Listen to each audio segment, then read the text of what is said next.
तो BLO app से किस प्रकार आपको फॉर्म नंबर 6 भरना है, आज की वीडियो में पूरा प्रोसेस स्टेप बाय स्टेप में आपको बताने वाला हूं। एसआईआर के बाद फॉर्म नंबर 6 भरने की प्रोसेस पूरी तरह से बदल चुकी है, तो इसके लिए आपको सबसे पहले बीएलओ ऐप को ओपन कर लेना है। यहां से फॉर्म वाले सेक्शन पर आपको जाना है।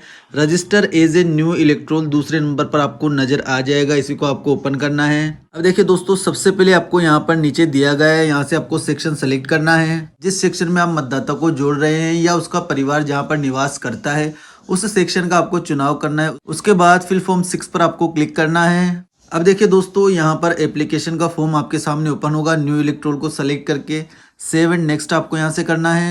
अब सबसे पहले मतदाता का फर्स्ट नेम आपको लिखना होगा। इंग्लिश और हिंदी दोनों में आपको मतदाता का नाम लिखना होगा। उसके बाद दोस्तों आपको मतदाता का एक साफ और पासपोर्ट साइज फोटो अपलोड करना होगा। चूज फाइल पर क्लिक करके आपको मतदाता का फोटो या तो कैमरे से खींच लेना है या फिर गैलरी में जहां पर भी आपने सेव कर रखा है वहां से इसको सेलेक्ट करना है और अपलोड करना है।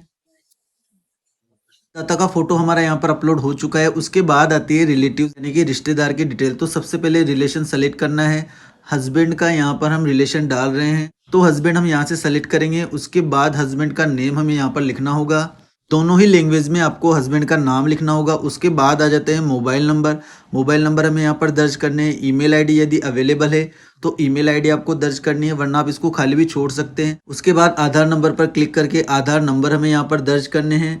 देन जेंडर हमें यहाँ से सेलेक्ट करना है। जेंडर सेलेक्ट करने के बाद डेट ऑफ बर्थ हमें यहाँ से सेलेक्ट करनी होगी। इस प्रकार आपको डेट ऑफ बर्थ सेलेक्ट कर लेनी है। डेट ऑफ बर्थ सेलेक्ट करने के बाद proof of date of birth के लिए एक डॉक्यूमेंट हमें अपलोड करना होगा। सबसे पहले डॉक्यूमेंट का नाम हमें सेलेक्ट करना है। आधार कार्ड हमने यहाँ पर सेलेक्ट किया। चूज फाइल पर क्लिक करके गैलरी से हम आधार कार्ड का फोटो अपलोड करेंगे, फ्रंट साइड जिस पर डेट ऑफ बर्थ दर्ज होती है।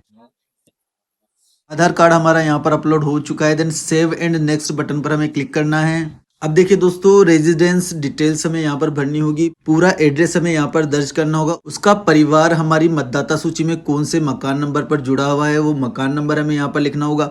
उसके बाद स्ट्रीट, एरिया, मोहल्ले का नाम, विलेज का नाम, पोस्ट ऑफिस और पिन कोड हमें यहाँ पर दर्ज करनी होंगे। आप देख सकते हैं डिस्ट्रिक्ट और स्टेट आपको ऑटोमेटिक यहाँ पर फिलअप मिलेगा। एड्रेस दर्ज करने के बाद रेजिडेंस के प्रूफ के लिए एक डॉक्यूमेंट हमें यहाँ पर अपलोड करना होगा। सबसे पहले डॉक्यूमेंट का नेम हमें सेलेक्ट करना है।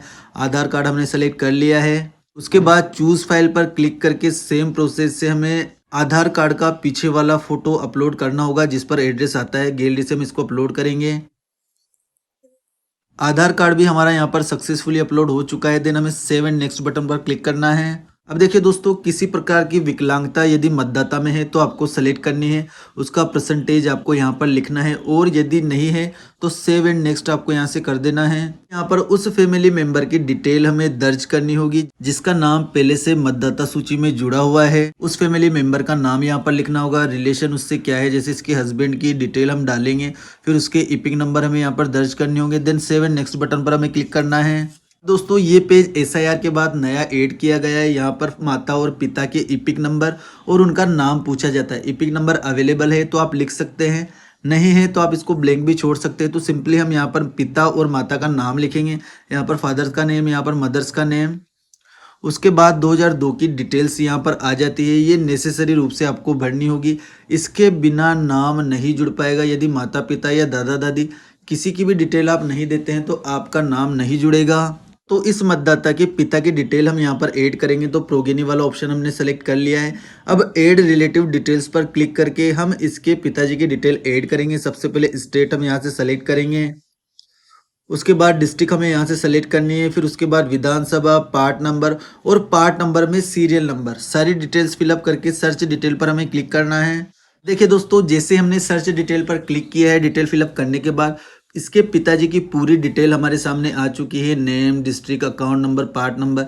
यदि हमें लगता है कि बिल्कुल सही डिटेल है जो मतदाता ने हमें अवेलेबल करवाई है, देन वेरीफाई एंड कंटिन्यू का बटन यहाँ पर दिया गया है। इस पर क्लिक करके इसको वेरीफाई करना है। अब देखिए दोस्तों, जो डिटेल आपने वेरीफाई की है वो आपको यहाँ पर शो होगी। उसके बाद आपको सेलेक्ट रिलेशन टाइप में से रिलेशन सेलेक्ट करना है। फादर की ये डिटेल है तो फादर हम यहाँ से सेलेक्ट कर लेंगे। उसके बाद आता है अपलोड बीएलओ सिग्नेचर। बीएलओ के सिग्नेचर आपको यहाँ पर अपलोड करने होंगे। चूज फाइल पर क्लिक करके सेम प्रोसेस से आपको बीएलओ के सिग्नेचर यहाँ पर अपलोड करने हैं। बीएलओ के सिग्नेचर दोस्तों हमारे यहाँ पर अपलोड हो चुके हैं। देन आपको सेव एंड नेक्स्ट करना है। उसके बाद डिक्लेरेशन फॉर्म हमारे सामने ओपन होगा। यहाँ पर आपको विलेज का नाम लिखना है, स्टेट आपको यहाँ से उसके बाद सेलेक्ट करना है। उसके बाद आपको डिस्ट्रिक्ट सेलेक्ट करना है, कब से इस पते पर आप निवास करते हैं वो डेट और मंथ आपको यहाँ पर सेलेक्ट करना होगा। उसके बाद सेव एंड नेक्स्ट का बटन दिया गया है, इस पर आपको क्लिक करना है। दोस्तों जो फॉर्म हमने भरा है उसका पूरा प्रीव्यू हमें यहाँ पर शो होगा, अच्छे से आपको चेक कर लेना है। एक एक डिटेल आपको अच्छे से चेक करनी है। यदि आपको कोई गलती लगती है तो कीप एडिटिंग का ऑप्शन यहाँ पर दिया गया है, इस पर क्लिक करके आप वापस से एडिट कर सकते हैं। इसके अलावा फॉर्म के पास इपिक का ऑप्शन आपको नजर आएगा, जैसे आप इस पर क्लिक करेंगे इपिक कार्ड आपका ओपन हो जाएगा।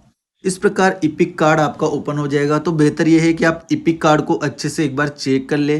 नाम, date of birth, relative name, सारी चीज़ें आपको अच्छे से यहाँ पर चेक कर लेनी है। यदि आप सारी जानकारी यहाँ पर अच्छे से चेक कर लेते हैं तो दोबारा आपको संशोधन की आवश्यकता नहीं पड़ेगी।